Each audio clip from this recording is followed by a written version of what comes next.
All right, today we're going to talk about parallelograms. Parallelograms are four-sided figures with opposite sides being parallel. What I think of when I think of this, and it's truly not a parallelogram, but the state of Tennessee is shaped very similar to a parallelogram. You have these two lines are clearly not parallel, but this shape of a parallelogram is this type situation here. What we want to consider when dealing with a parallelogram, it really is what we've talked about before, the transversal lines. I have two parallel lines, and they are being transversed by another line here. And then if we put another parallel line, we have a second set of transversal lines. And we know some rules with these transversal lines. Remember, this is called consecutive interior angles. We also have a set of consecutive interior angles here. And we have a third set and fourth set of consecutive interior angles here, here, here, and here. So that's what we're going to deal with today. We'll take a couple of days on parallelograms, but today what we're going to do is primarily focus on the angle measurements. So here are our rules involved with the properties of parallelogram. We'll go ahead and put all of these out there for you. So the first one is both pairs of opposite sides are parallel. Hence the name parallelogram. Opposite sides are also congruent. Opposite angles are congruent. And consecutive interior angles are supplementary. In case we're forgotten, remember supplementary means they combine to equal 180 degrees.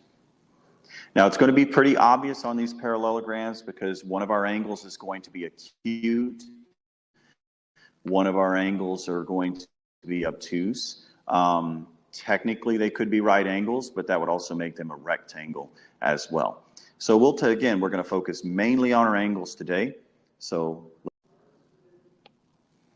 on our exam, very important to recognize, again, we don't have it stated here, but we're going to go ahead and put that these two lines are parallel and these two lines are parallel. Notice I'm using two parallel indicators to indicate it as a second set of parallel lines.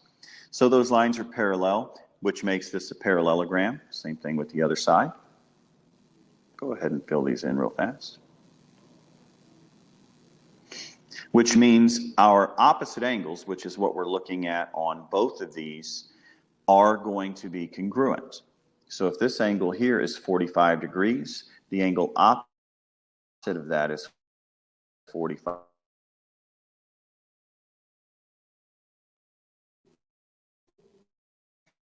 They're both acute angles. They're both acute angles, so make sure you let your common sense work for you on these. Same thing we have here. We have a second set of acute angles. These are opposite angles. They do not share a side. That's another way you can recognize them. So the measure of angle L would be equal to the measure of angle J, which is also 60 degrees.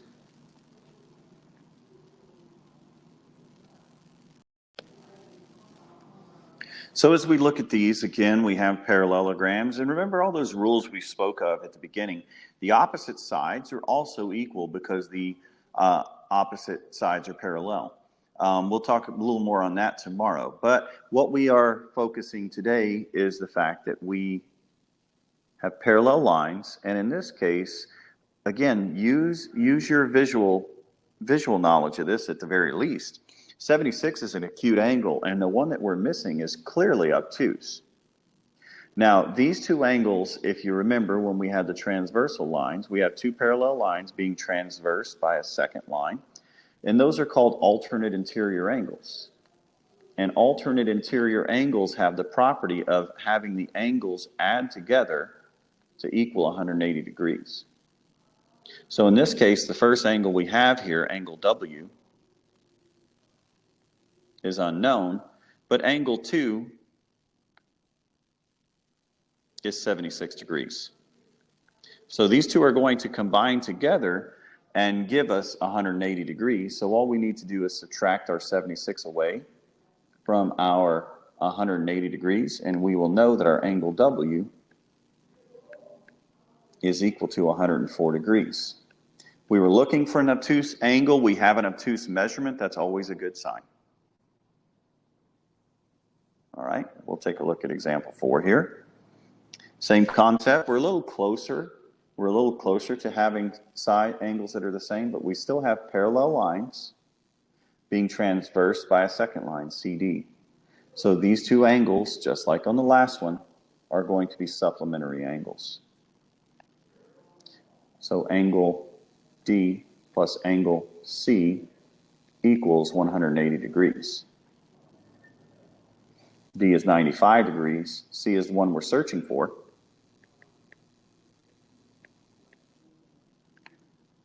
So we subtract 95 from either side,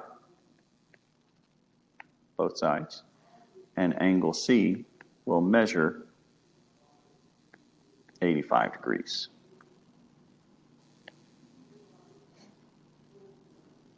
So we've dealt with opposite angles. Now we've dealt with the consecutive angles, and it doesn't matter which way they are consecutive, vertically or horizontally, they're always going to be the alternate interior angles.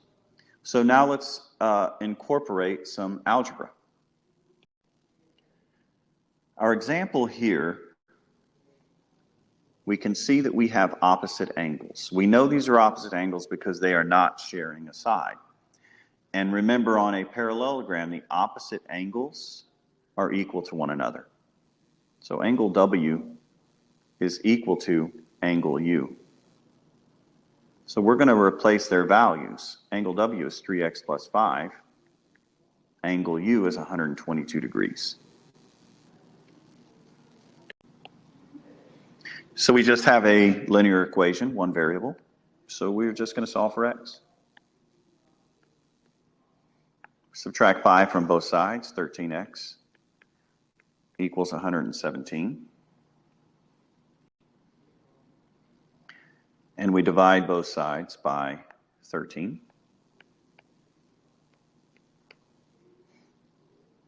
And the value of x equals 9. Remember, anytime you do these, make sure you answer the question that was asked. It did ask us to solve for x, so the solution for x is, in fact, 9.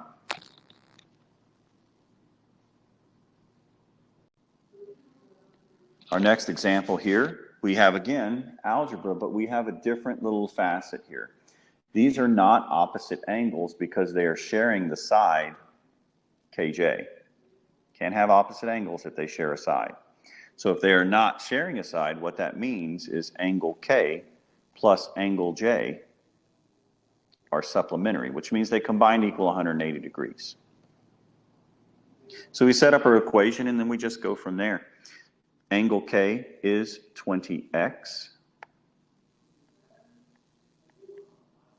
Angle J is 26x minus 4. All of this equals 180 degrees. Keep in mind these are like terms because they're already on the same side. You don't have to do anything special to get them to the same side. They're already there. So we're just going to combine these to make 46x minus 4 equals 180. We then add our 4 over to the other side. So we get 46x equals 184. We'll then divide both sides by 46.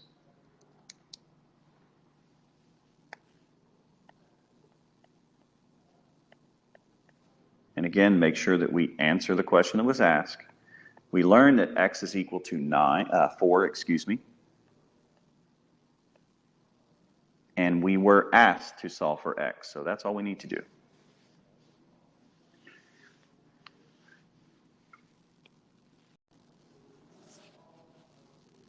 So as we look at this one, notice this one, it asks us to find the measure of angle T. Well, T is 3x plus 10, so we don't know what that is until we figure out what x is. So we're going to go about it the same way we've been doing the last few. These two angles do not share a side.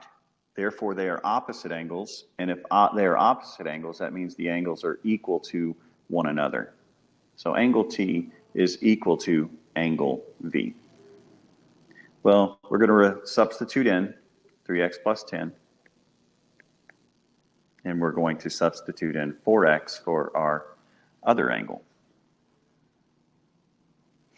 Makes more sense to move our variables to the right side, because if I move 3x, the x's are going to stay positive, so that's what I'm going to do. 4x minus 3x is 1x, so x equals 10. We get real excited because, yay, we've got x equal to 10, but remember, we're not finding x. We're finding what the angle T is. Well, if you look at the two formulas, they are equal to each other. Really, the easiest way would be to plug it in to find V, because whatever V is, T is also equal to that. I can do that in my head. 4 times 10 is 40 degrees. But if you don't look at that, that's okay. Maybe this is a way of checking your answer as well. But what we're going to do is take our equation, 3x, with this is the measure for T, 3x plus 10. That's the measure for angle T. 3 times 10, is 30. 30 plus 10, of course, is 40. So either way we do it, those angles are going to be congruent, because that's exactly what they are. They're congruent.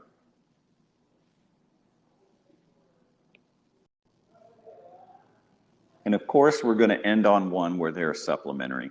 I think it's very obvious that the supplementary angles are more difficult than the congruent angles. So pay attention, take your time, make sure you get these. We again are searching for angle S. Well, angle S is a little tricky because it's over on the other side. But that's okay, because we know angle S is equal to angle U. So if I can find U, I will then know S. So S is even part of the formula we're going to use on this particular one, because the first thing we need to do is establish the value of X. And it is at the intersection, the transversal of these two lines. So angle T plus angle U is equal to 180 degrees. Now you notice I've been writing a lot of formulas out, because the next place we're going to go is proofs.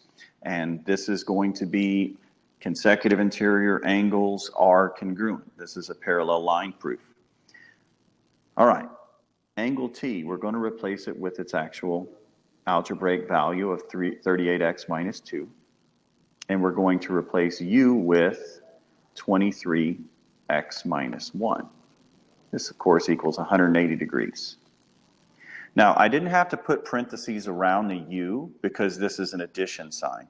But that is something you do need to keep in mind as you work through these things. If you're ever subtracting, those parentheses would be necessary. But since we're adding, they are not. And these terms are on the same side, 38x and 23, of course, what I'm talking about. So we don't have to do anything special to combine them. We just combine them. These two angles combined to equal 61x. We have a second set of angles,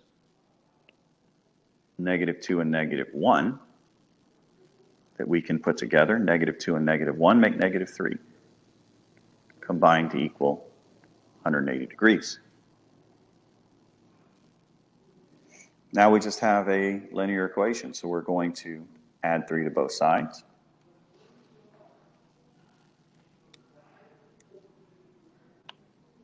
(61x) equals 183.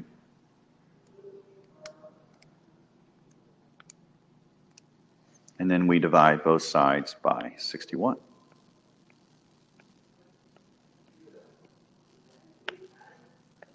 X is equal to 3. But remember, they didn't ask us for x equals. They asked us what angle S equals. And we just established that S is whatever U is. So we will go back to our angle U. We'll take that up here. See if it shows up. Angle U is 23x minus 1. Well, we just established that the value for x is 3. So we're going to substitute in 3 for that value. 23 times 3 is 69. 69 minus 1 is the angle we're interested in, which is 68 degrees.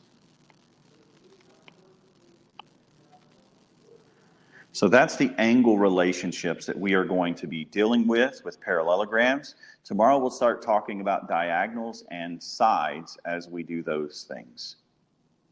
You've got your assignment posted on Canvas there. Take your time. You only get one attempt each, so take your time. Good luck.